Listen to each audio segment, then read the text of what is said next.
아버지 하나님, 저희들 늘 말씀 중심으로 깨닫고 생활할 수 있게 해주시고 은혜에 놓치지 않을 수 있도록 붙들어 주시옵소서. 이 시간 또 다시 광야에 하나님께서 주신 은혜를 상고해 볼 때 우리가 사는 이 세상, 이 광야에서도 크신 은혜를 받고 또 누리고 또 이 광야에서의 시험을 이겨낼 수 있도록 하나님께서 붙들어 주시옵소서. 말씀과 성령으로 인도해 주시고 보호해 주시고 이끌어 주실 줄 믿고 감사드리며 예수님 이름 받들어 간절히 기도드리옵나이다. 아멘. 오늘은 제목을요, 광야에서 만난 예수님이라는 제목으로 생각을 해보도록 하겠습니다. 광야에서 만난 예수님. 지난주에 우리가 광야의 첫 여정, 그러니까 이 노란색으로 되어 있는 이 여정에 대해서 잠시 생각해 봤는데요. 오늘 좀 더 이어서 생각을 해보도록 하겠습니다.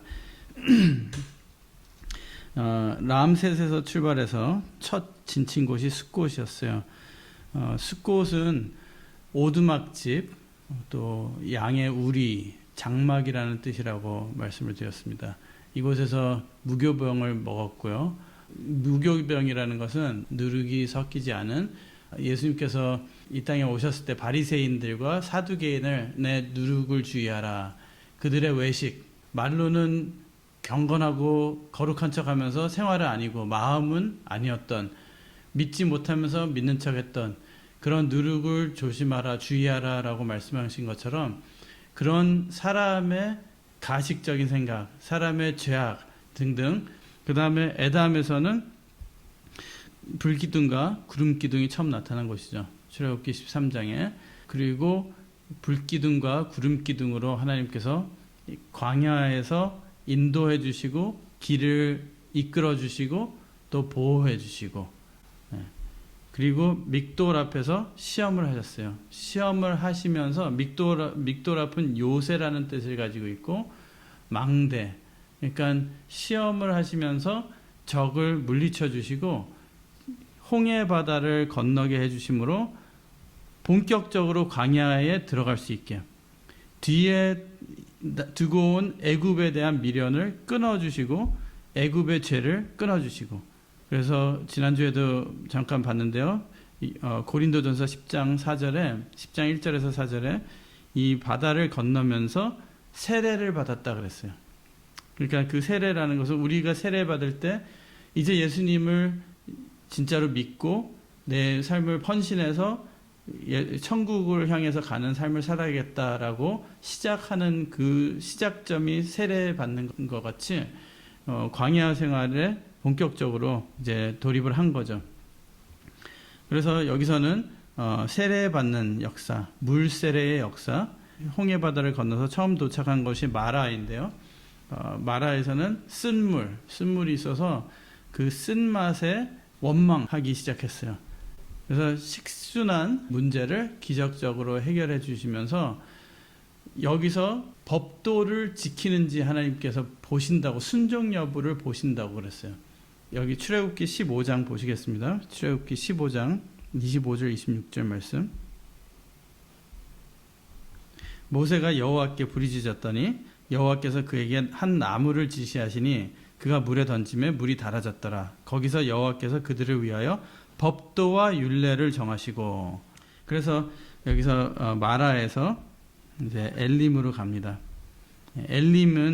엘림에서는 70주의 종려나무 그리고 12샘물, 물샘이 있었다 그래요. 그래서 마라에서는 하나님께서 믿음을 시험하시고 다시 확인시켜 주시고 하나님께서 치료하시는 하나님, 쓴물, 아픈 것도 좋게 만들어주시는, 바꿔주시는 하나님이라는 것을 체험한 다음에 이제 하나님께서 또 이끌어주시는데 이곳에는 진짜 물이 풍부하고 그늘도 있고 그런 곳으로 이끌어주신다는 것이죠. 우리 신앙생활 할 때는 안 좋은 일이 많은 것 같지만 꼭 안 좋은 일만 있는 게 아니라 하나님께서 또 은혜를 주시고 또 쉴 수 있게 해주시고 마음에 또 내 영혼이 쉬고 또 다시 재충전할 수 있게 해주는 그런 생명수를 공급해 주시고 쉼터가 돼 주시는 역사도 있다는 것을 말씀하고 있습니다. 그리고 나서 홍해가를 거쳐서 신광야에 왔는데 여기서는 배고프다고 불평불만하죠.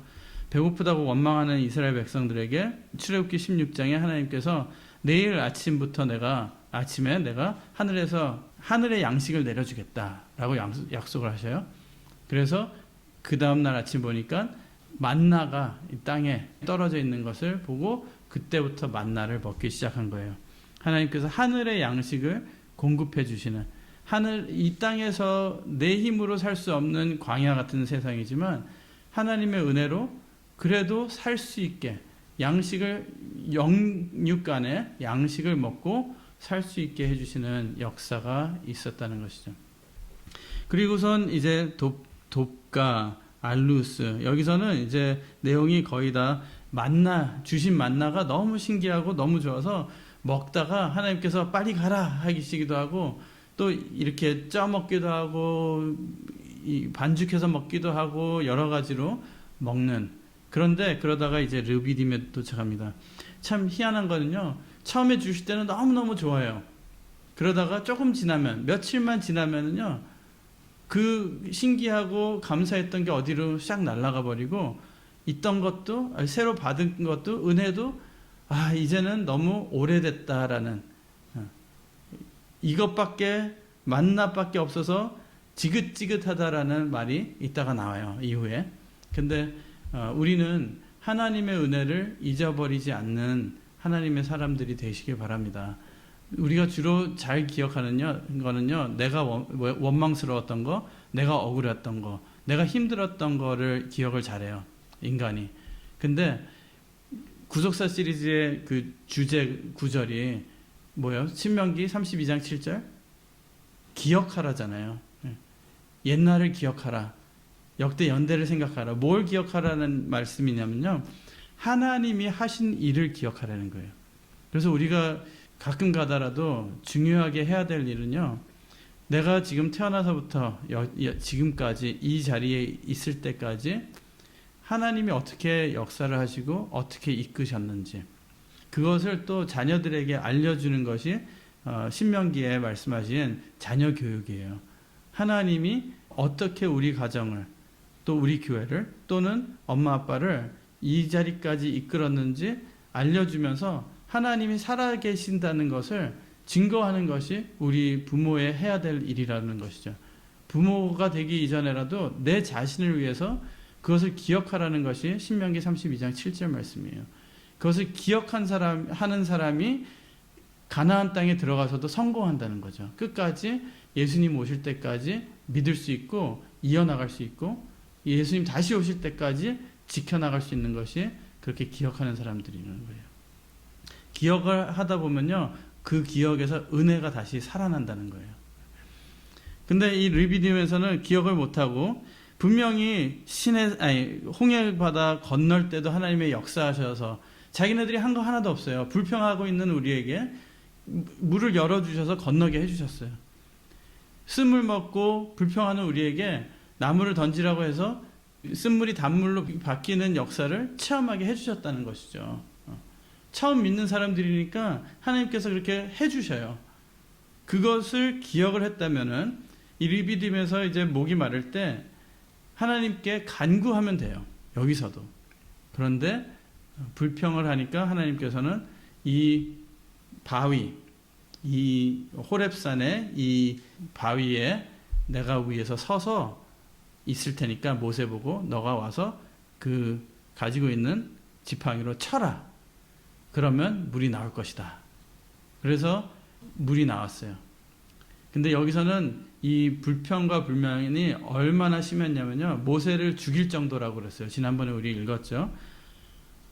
그리고 나서 그렇게 체험한 이스라엘 백성들을 이제 결국에 시내 광야로 불러옵니다. 출애굽기 3장 하나님께서 모세를 부르실 때요, 떨기나무를 통해서 부르시잖아요. 부르실 때 그때 말씀하신 게요, 내가 이 산에서 다시 만나겠다. 너가 이스라엘 백성들을 데리고 나오면 여기서 다시 만나자 그랬어요. 그러니까 우리가 지난번에 가나안 갈 수 있는 길이 세 길이 있다 그랬잖아요. 근데 거기로 인도하지 않으신 이유 중에 하나가 여기 만남의 장소가 여기 있었기 때문이에요. 여기서 만나자 그랬어요. 하나님이. 여기서 하실 일이 분명히 있기 때문에 여기서 만나자 그랬어요. 그래서 여기서 만나서 무엇을 하실 것인가? 여기서 율법을 주시고 이스라엘 백성들의 그 군대, 그 장정들을, 남자들을 계수를 하죠. 그래서 60만 3,550명이라는 것을 계수를 해요. 그러니까 군대를 계수를 하고 또 성막을 주시고 하나님이 이 땅에 내려오셔서 이스라엘과 함께 하시는 그 장소, 임재의 상징인 성막을 주시고 다 준비를 해주시는 거예요. 뭘 준비하시냐면요, 한 국가, 나라가 되게 해주시기 위해서 준비를 해주세요. 백성을 구해냈죠. 그 다음에 율법을 주셨어요. 율법을 주시고 군대를 준비해 주시고 그 다음에 이제 올라가서 땅만 내가 줄 테니까 그 땅에 들어가서 나라를 세워라 라는 거죠. 결국에는 하나님이 왕이 되는 나라를 세우시는 그런 역사를 이루시려고 하시는 과정입니다. 이게 역사로만 볼 것이 아니라 우리 신앙의 과정에서도 내가 하나님 나라가 돼야 된다는 거예요. 그리고 하나님의 나라가 될 준비를 시켜주시기 위해서 진짜로 애굽에 교육도 제대로 못 받은 종들이었어요. 그런 종들을 데리고 나와서 하나님의 나라의 백성으로 세워주시고 모양을 만들어주시는 과정인데 우리가 불평하다 보면 그 포인트를 잊어버려요. 그 목적을 잊어버린다는 거죠. 내가 원하는 방향이 아닌데, 내가 원하는 장소가 아닌데, 내가 원하는 방법이 아닌데 거기에만 집중하다 보니까 하나님께서 결국에 나를 얼마나 멋있게, 아름답게, 귀하게 만드시려고 하는지를 못 본다는 것입니다. 오늘 제목처럼 광야에서 만난 예수님, 이게 무슨 내용인가? 이 첫 번째 여정을 통해서 예수님이 우리와 함께 동행을 하신다는 것을 보여주신다는 거예요. 그리고 이 여정을 보면요, 물론 나머지 여정도 마찬가지지만 오늘은 이 여정을 통해서 어떻게 예수님이 이 땅에 오셔서 우리와 함께 이 광야길을 걸어주실 것인가 라는 것을 살펴보도록 하겠습니다. 숫꽃이죠. 숫꽃에 진쳤을 때 숫꽃은 곧 장막이라는 뜻을 갖고 있다고 그랬어요. 숫꽃은 히브리어로 샤칸이라는 단어가 있어요. 샤칸이라는 단어는 임재하다. 그래서 또는 오시다, 임재하다, 내려오다 라는 의미를 가지고 있어요.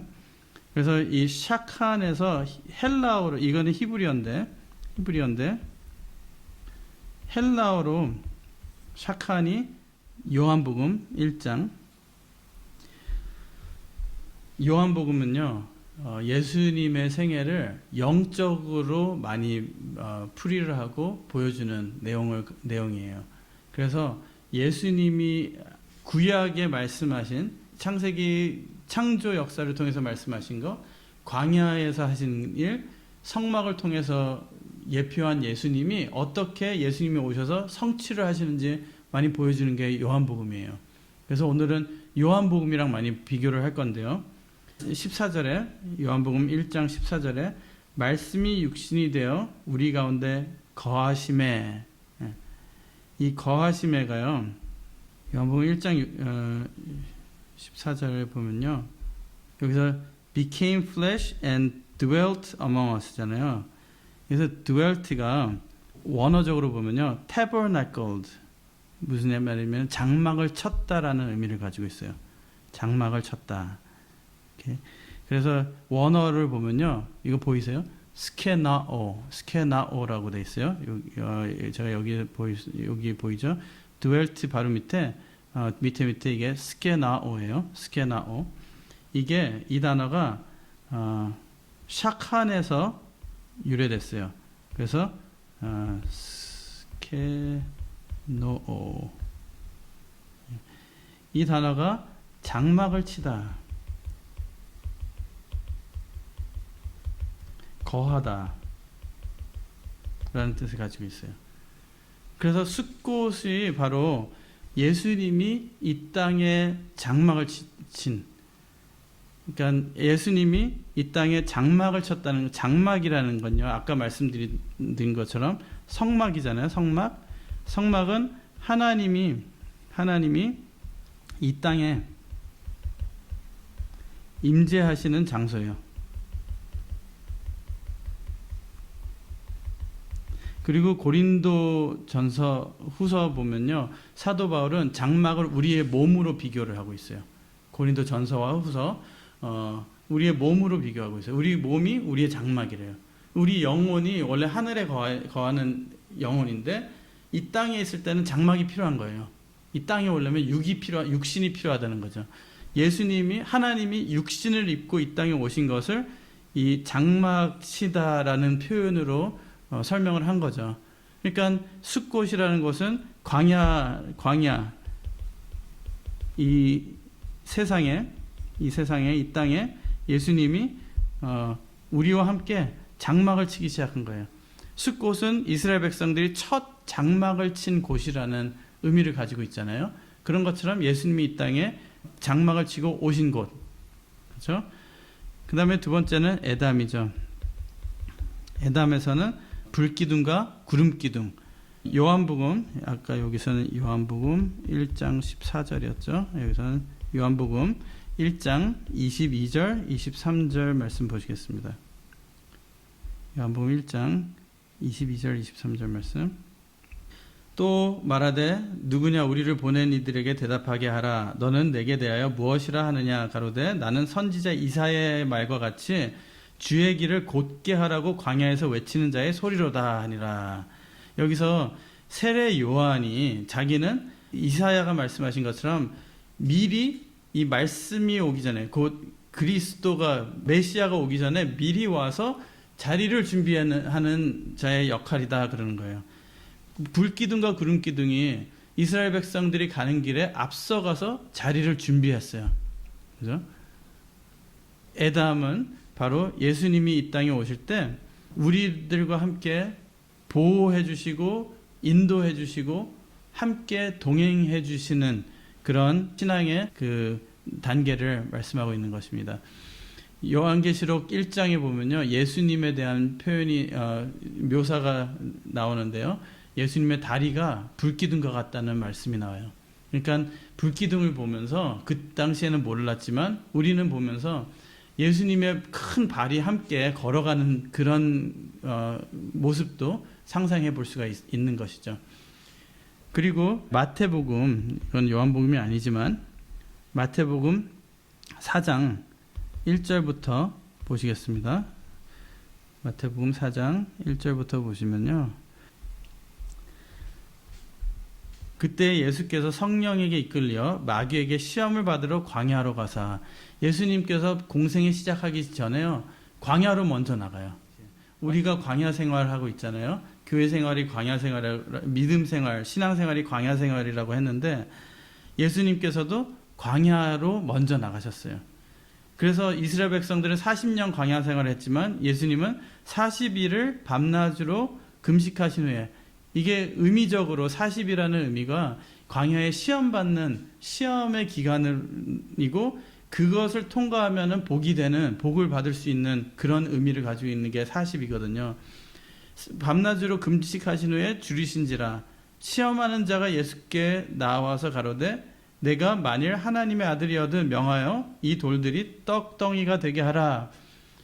우리가 신앙생활 하면서 그러잖아요. 아유, 예수님 믿는데 왜 시험하시냐.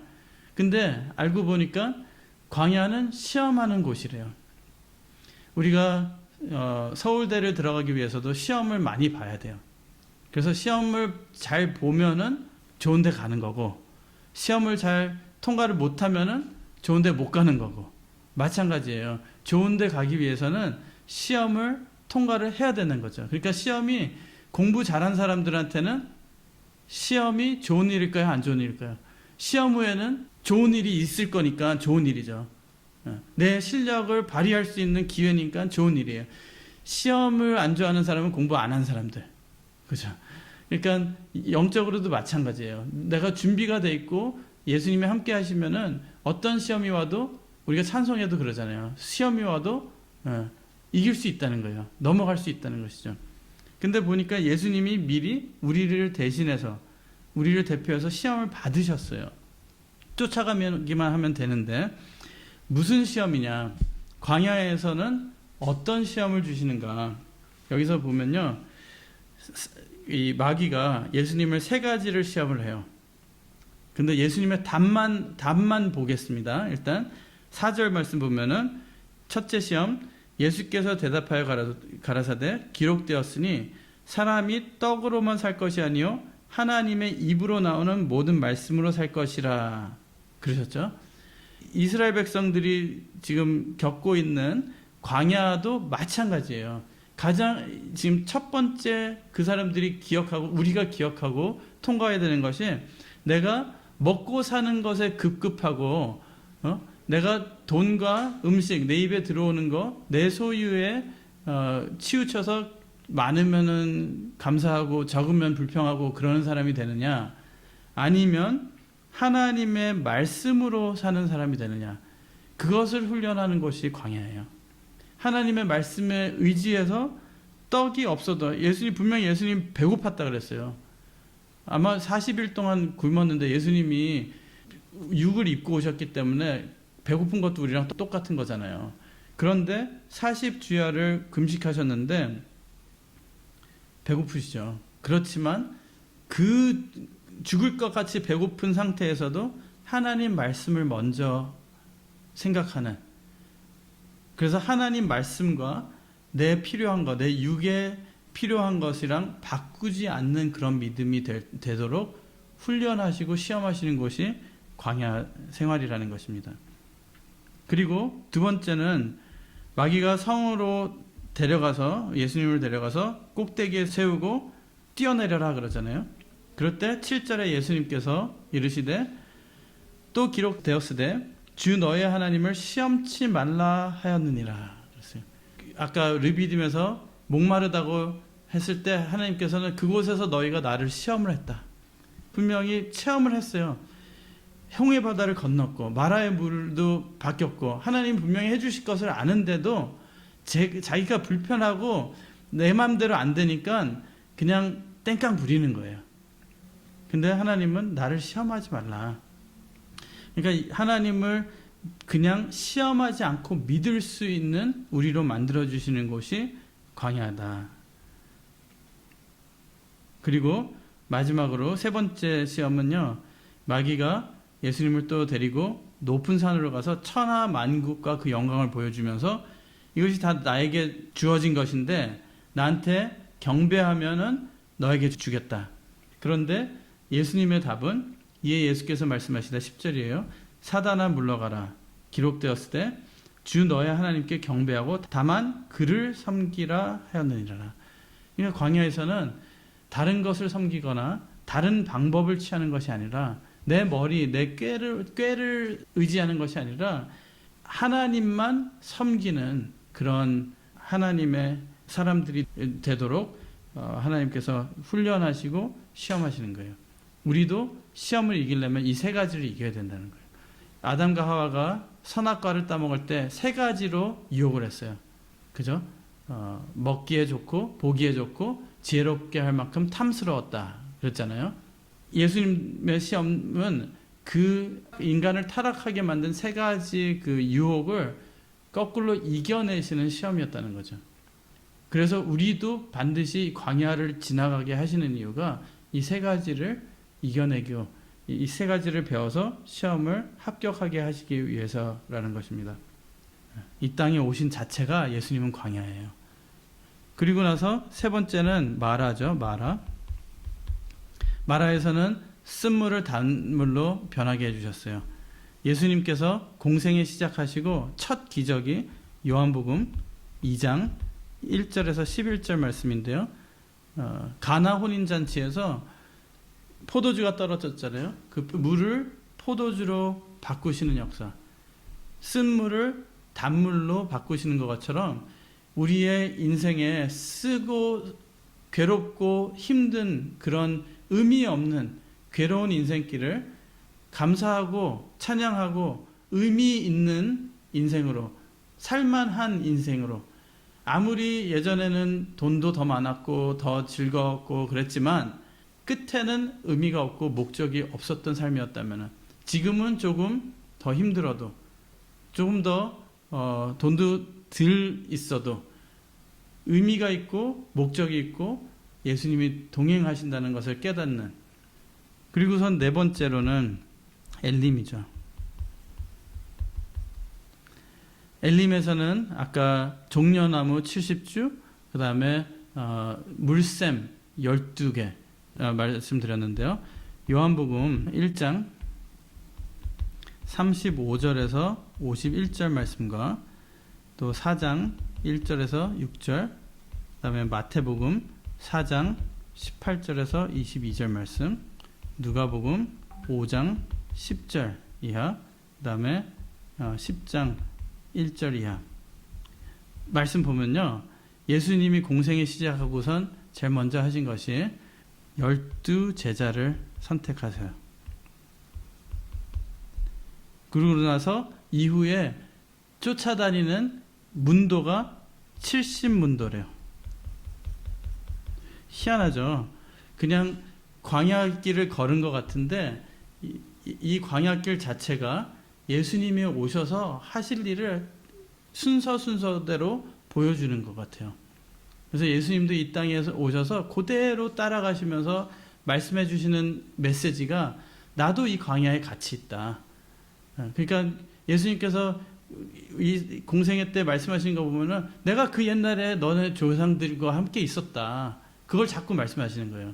지난번에 우리가 아까 말씀드린 거 깜빡했는데요.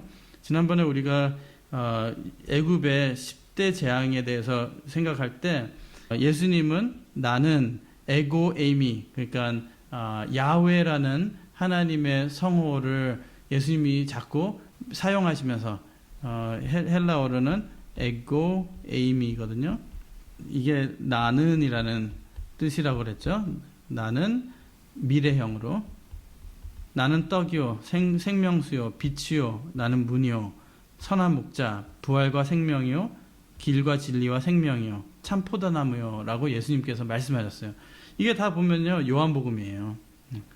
요한복음에 이렇게 말씀하시면서 애굽의 재앙을 통해서 이것들이 다 없어졌잖아요. 음식도 망가졌고 물도 다 피로 변하고 어둠이 가득한, 그게 심판이라면은 예수님께서는 너가 나한테 오면은 이게 떨어지지 않는다. 그런 재앙과 심판을 받지 않는다라는 것을 말씀하시면서 광야에 들어와서 보여주시는 거예요. 내가 이제 너희의 보호가 되고 이끌어주는 불기둥과 구름기둥이 되고 너희의 물이 되어주고, 그 다음에 신광야죠. 우리가 뛰어넘었죠. 이게 지금 전부 다 보는 건 아닌데요. 그 전에 믹도랍이죠. 믹도랍. 요 사이에 마라 직전에 여기서 믹도랍이죠. 믹도랍. 홍해. 여기서 홍해를 건너잖아요. 광야에서 시험 받으신 후에 예수님이 세례를 받으세요. 예수님은 하나님이라서 세례 안 받으셔도 되시는 분인데 우리와 동행하기 위해서 우리가 따라가야 되는 발자취이기 때문에 세례를 받으신다고요. 그리고 나서 엘림 후에 이제 신광야에서는 만나를 주셨다 그랬죠. 요한복음 6장 1절에서 14절 말씀에 보면요, 들판에서 오병이어, 그러니까 광야와 같은 들판에서 오병이어의 기적을 일으켜 주셔요. 굶주리고 있는 사람들에게 오병이어의 기적을 일으켜 주시고 떡을 떼어 주셔요. 그리고 나서 예수님께서 조금 있다가 48절 말씀에 48절부터 51절 말씀 보면요, 내가 곧 하늘에서 내려온 생명의 떡이다 그러시면서 너희 조상들은 광야에서 만나를 먹었다. 근데 이 만나는 먹으면은 영생할 수 있게 해주는 만나인데 너희 조상은 먹고 죽었다. 그랬어요. 찾아보겠습니다. 요한복음 6장. 그러니까 요한복음에도 장별로 이렇게 쫓아가다 보면요, 광야 생활하는 것 같아요. 요한복음 6장 48절 말씀. 내가 곧 생명의 떡이로라. 너희 조상들은 광야에서 만나를 먹었어도 죽었거니와 이는 하늘로서 내려오는 떡이니 사람으로 하여금 먹고 죽지 아니하게 하는 것이니라. 나는 하늘로서 내려온 산떡이니 사람이 이 떡을 먹으면 영생하리라. 나의 줄 떡은 곧 세상의 생명을 위한 내 살이로라 하시니라. 이러므로 유대인들이 서로 다투어 가로되 이 사람이 어찌 능히 제사를 우리에게 주어 먹게 하겠느냐 그랬어요. 그러니까 그리고선 쭉 이어서 보면요, 54절에 내 살을 먹고 내 피를 마시는 자는 영생을 가졌고 마지막 날에 내가 그를 다시 살리리니 내 살은 참된 양식이요 내 피는 참된 음료로다. 내 살을 먹고 내 피를 마시는 자는 내 안에 거하고 나도 그 안에 거하나니 살아계신 아버지께서 나를 보내심에 내가 아버지로 인하여 사는 것 같이 나를 먹는 그 사람도 나로 인하여 살리라. 그러니까 이 떡과 포도주를 먹으면은, 예수님의 살과 피를 먹으면은 영생한다는 말이에요. 이 말씀을 듣고 그전에는 오병이어 기적으로 와 하고선 왕을 삼겠다, 뭐 쫓아가겠다, 뭐 했어요. 근데 이 말씀 하시고 나서 전부 다 떠났어요. 12제자 빼놓고 다 떠나가 버린 거예요. 신광야에서 만나를 내려주셨고 예수님께서 오셔서는 그 만나가 바로 나다. 내가 하늘에서 내려온 만나다. 그리고 이제 넘어가겠습니다. 르비딤으로. 르비딤에서는 아까 말씀드린 대로 돌에서 물을 공급해 주셨죠. 아까 마라에서 물을 변하게 해주시고, 또 요한복음 4장에 와서는 예수님께서 내가 주는 물을 마시면은 다시는 가라지 않을 것이다 라고 말씀을 하셔요. 그래서 요한복음 7장에 보면요, 37절부터 39절 말씀 보면요, 한번 보시겠습니다. 요한복음 7장 37절부터 명절 끝날 곧 큰 날에 예수께서 서서 외쳐 가라사대 누구든지 목마르거든 내게로 와서 마시라. 나를 믿는 자는 성경에 이름과 같이 그 배에서 생수의 강이 흘러나리라 하시니 그를 믿는 자의 받을 성령을 가리켜 말씀하신 것이라 그랬어요. 예수님께서 내가 물이다. 내가 물을 공급하는 자이다. 고린도전서 10장 말씀 보면은 그 돌이, 물을 공급했던 그 돌이 예수님이래요. 예수 그리스도. 그리고 내가 주는 것이 나에게 오는 자는 물을 얻을 것이다 라고 말씀하시는 거예요. 그러니까 광야에서 있었던 영적인 의미를 예수님께서 이 땅에 오셔서 풀이를 해주시는 것이죠. 아까 고전 10장 4절 말씀. 그리고 마지막으로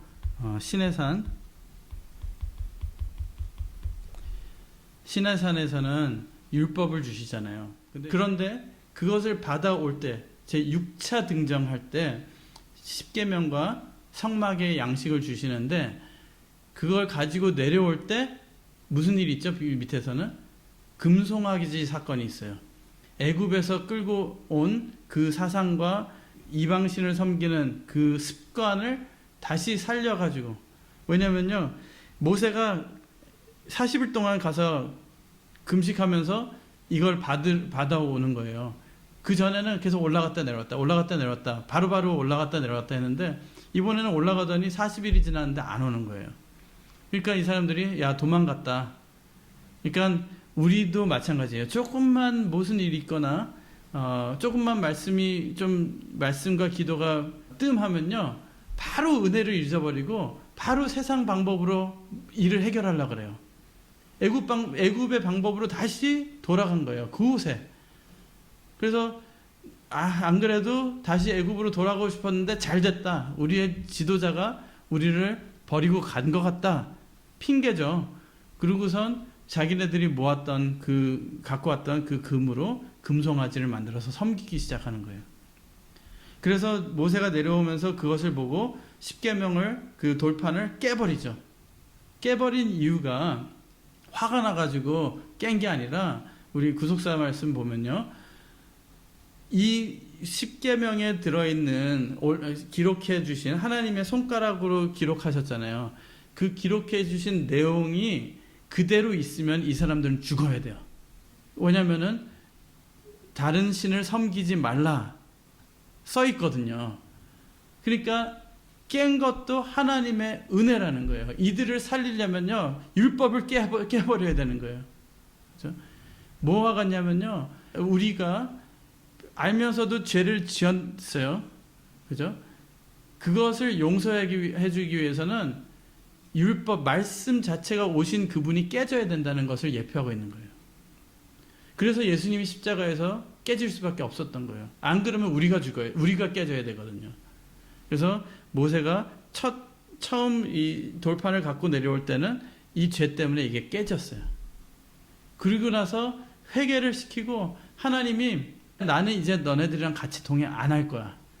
너 백성이니까 너가 데리고 가. 그러시는 거예요. 하나님이 나 여기서부터는 너네랑 같이 안 가. 그런 거예요.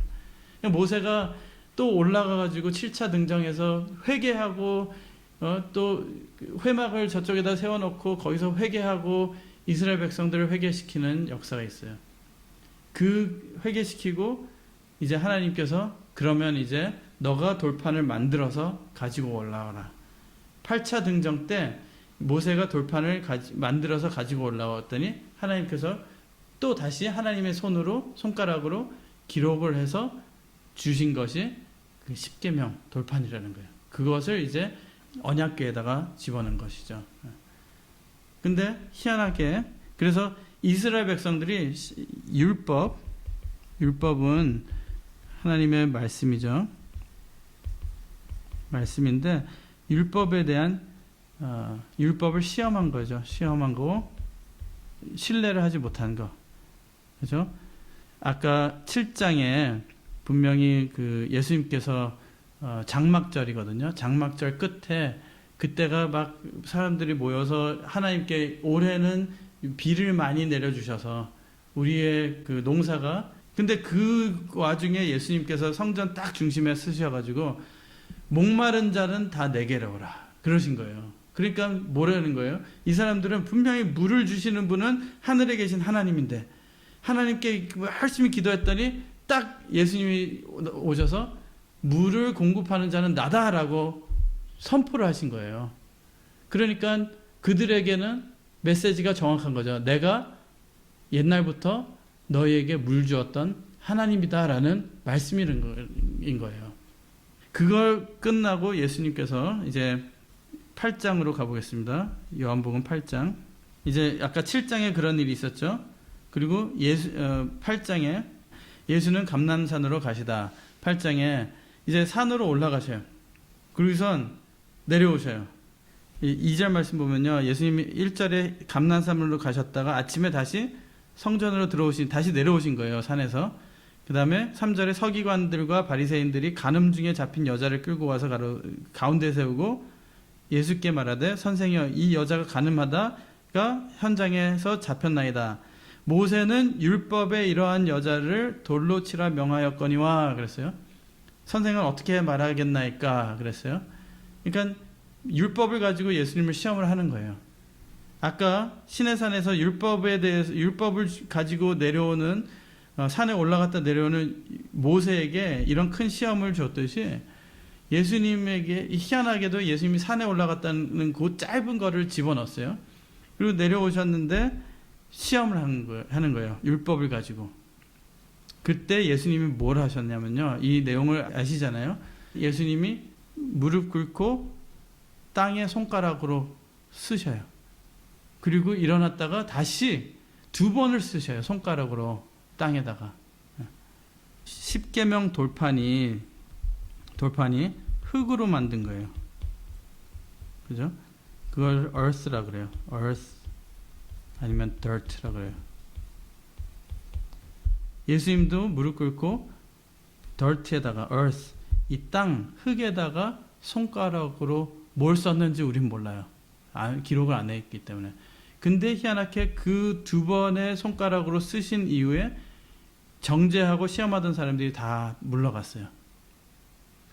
이 시내산에서도 하나님께서 이 두 번의 손가락으로 써주신, 두 번을 써주셨어요. 그 써주신 내용이 이제 이들을 살리는 역사가 있었다는 것이죠. 죄인을 아까 가늠에 하다가 잡힌 여자를 살리신 것 같이, 그 간음죄는요, 하나님 두고 다른 신을 섬긴 것도 영적인 간음이거든요. 그러니까 아담과 하와 인류의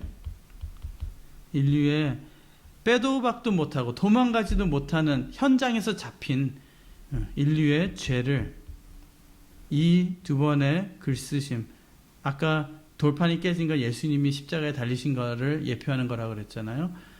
그 사건을 통해서 두 번의 사건, 어떻게 보면요, 이 땅에 두 번 오시는 초림과 재림을 예표하는 것이기도 해요. 그래서 그 빼도 박도 못하는 인류의 죄를 해결해 주시는 역사를 예표하고 있습니다. 그리고 나서 하나님께서는 이 율법을 주시고 곧 말씀을 주시고 이제 들어가라, 올라가서 가나안 땅에 입성을 해라 라고 말씀하셔요. 그런데 그거는 이제 다음번에 하고요. 다음 주에는 좀 더 자세히 봐서, 오늘은 여기까지 하는데요. 이 광야 생활이 바로 예수님이 우리와 동행하는 삶, 그래서 우리의 삶에서도 예수님이 나의 삶 속에 무슨 역사를 하시고 무슨 일을 하시는지 우리가 묵상을 하면서 깨달아야 돼요. 성경 말씀을 배우면서 예수님이 살아서 나에게 어떻게 역사를 하시고 계시는가, 나에게 요구하시는 것이 무엇인가, 그리고 내가 이런 어려움이 있는데 어떻게 해결해 주시는가. 우리는 믿고 바라보면 되는 건데 그걸 못하니까 불평불만이 나오고 또 어려움이 생기는 거예요. 그래서 이번 한 주도 예수님과 함께 동행하고 우리 광야 생활에서 예수님을 반드시 만나시는 우리 모두가 되시길 주님의 이름으로 축원드리겠습니다. 기도드리겠습니다. 사랑의 아버지 하나님, 감사드립니다. 예수님께서 우리가 눈에는 보이지 않지만 우리와 함께 동행하고 있다는 것을 오늘 광야 지도를 통해서, 광야 노정을 통해서 다시 한번 확인했습니다. 아버지께서 우리와 함께 동행하시고 예수님의 은혜로 우리가 어려움과 죽을 수밖에 없는 이 광야에서도 지금까지 이렇게 살아있고 또 은혜를 허락해 주심에 감사드립니다. 아버지 하나님, 저희들 이번 한 주도 승리할 수 있게 해주시고 하나님의 살아서 역사하시는 그 역사를 체험하고 감사하고 어려움이 있어도 믿고 끝까지 믿고 예수님께서 광야의 시험에서 이기셨듯이 우리도 이겨낼 수 있도록 인도해 주시고 함께하여 주시옵소서. 그렇게 이루어 주실 줄 믿고 감사드리며 예수님 이름 받들어 간절히 기도드리옵나이다. 아멘.